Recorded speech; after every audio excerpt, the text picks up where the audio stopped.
Greetings everyone and welcome back again in the science class. So today we will discuss the next topic of our chapter 4, sorting materials into groups.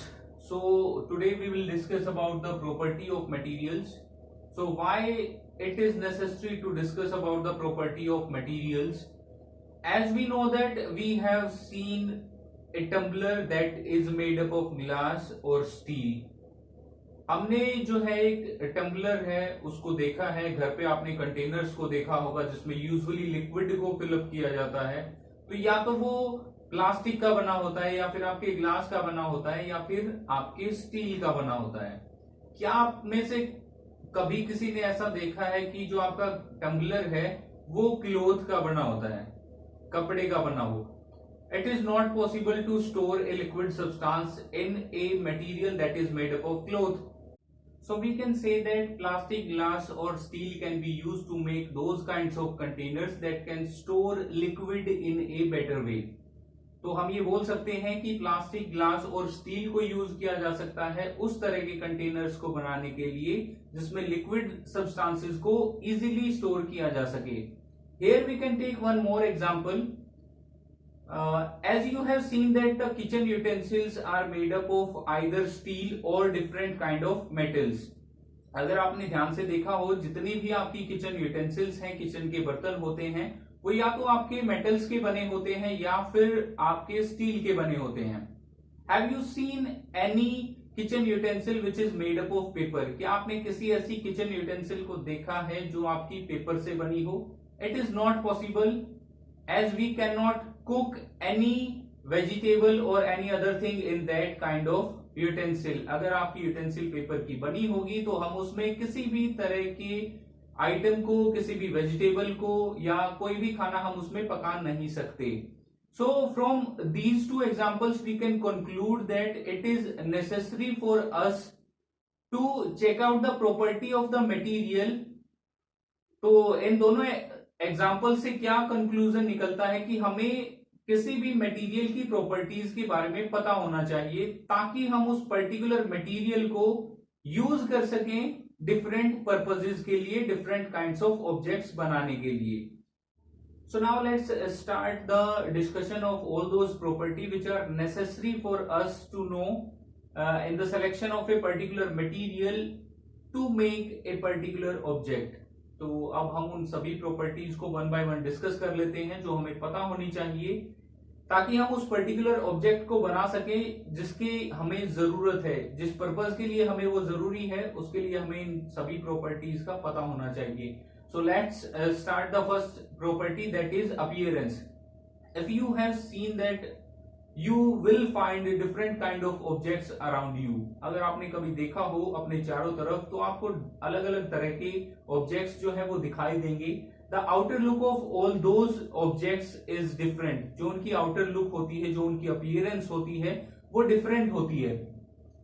So the activity 3 is all about this property. So what you have to do in this particular activity, you have to collect different substances. आपको अलग अलग जो substance हैं such as wood, plastic, copper, aluminium, iron, thermocol, sheet, all these substances you have to collect. After that you have to cut small pieces from these substances. इसके बाद जो substance आपने collect किए हैं उनमें से छोटे छोटे पीस आपको कट करके देखने हैं. कट करके उनको ऑब्जर्व करना है कि जो सरफेस अभी ऑब्टेन हुआ है क्या वो शाइनी है या नहीं. जब आप देखते हो तो एल्यूमिनियम, कॉपर और आयरन के केस में जो नया सरफेस आपको देखने को मिलेगा दैट विल बी शाइनी, वो शाइनी होगा. But it is not there in the case of wood, plastic and thermocol sheet. और ऐसा सरफेस आपको नहीं मिलेगा, शाइनी सरफेस आपको नहीं मिलेगा वुड, प्लास्टिक और थर्मोकोल शीट के केस में. If you didn't understand this, you can visit the ironsmith shop. अगर आपको यहां से आपको ये करना नहीं आता है तो आप आयरन स्मिथ जो है, जो लोहार होता है या कोई वेल्डिंग की शॉप होती है, आप उसको विजिट कर सकते हो. तो वहां पर जब आप फ्रेश पीस ऑफ आयरन को देखते हो तो वो आपको शाइनी दिखाई देगा. So on the basis of this particular property, we can divide all the substances into two groups whether they appear shiny or not.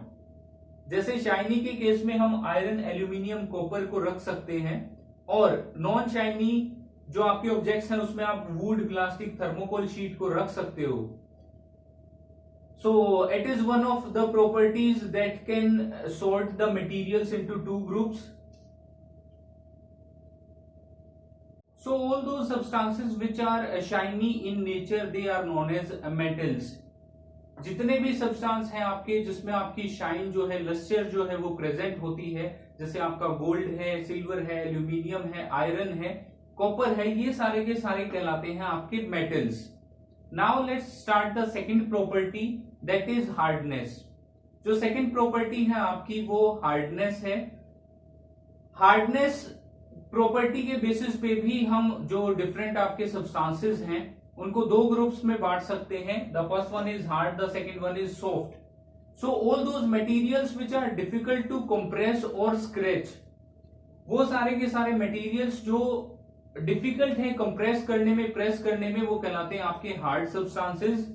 For example all the metals are hard.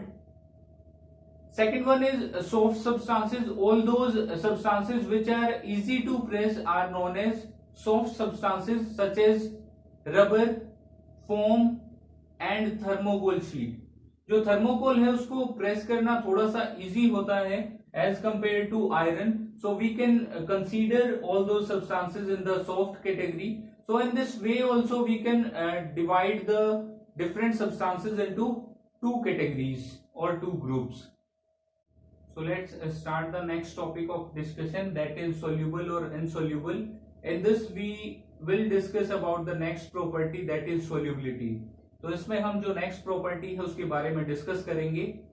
So इस property को discuss करने के दौरान हमें read करना है activity 4 को. Activity 4 को हमें डिस्कस करना है. So what is there in the activity 4? It is a very simple activity. Firstly, what you have to do, you have to collect the sample of different substances such as chalk powder, sand, salt, sugar, all these things. तो सबसे पहले आपको क्या करना है, different जो substances हैं आपके उनके सैंपल्स को कलेक्ट करना है. इसके बाद आपको डिफरेंट बीकर्स लेने हैं, उसमें थोड़ी अमाउंट में, इक्वल अमाउंट में पानी आपको डालना है. फिर आपको जो सैंपल आपने कलेक्ट किए हैं उन सैंपल की थोड़ी थोड़ी अमाउंट आपको क्या करनी है, ये जो बीकर है आपके जिनमें आपका वाटर है उसके अंदर डालनी है. उसके बाद आपको उसको मिक्स करना है. मिक्स करने के बाद आपको उसे ऑब्जर्व करना है. So you have to check whether the substances are completely disappeared in the liquid in water और नॉट. आपको ये चेक करना है कि जो सब्सटेंस आपने मिक्स किए हैं क्या वो कंप्लीटली डिसअपियर हो गए हैं, कंप्लीटली डिसॉल्व हो गए हैं वाटर में या नहीं. जो सब्सटेंस आपके कंप्लीटली डिसॉल्व हो जाते हैं वाटर में, कंप्लीटली डिसअपियर हो जाते हैं, all those substances are known as soluble substances.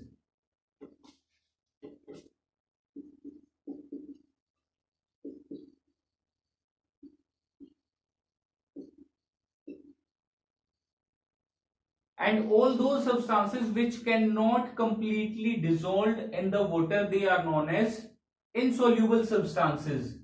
अगर हम soluble substances के एग्जाम्पल की बात करें तो जो आपने सैंपल लिया था सॉल्ट का, शुगर का, जब आप उनको मिक्स करोगे तो वो कंप्लीटली मिक्स हो जाएंगे, तो वो soluble के आपके एग्जाम्पल हैं.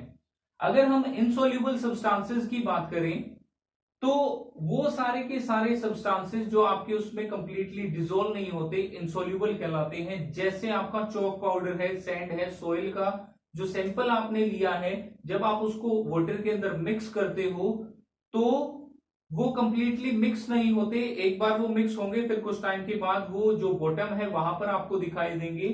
सो we can say that these substances are insoluble substances. So that's all for today's class. Rest of the things we will discuss later. Thank you and have a nice day.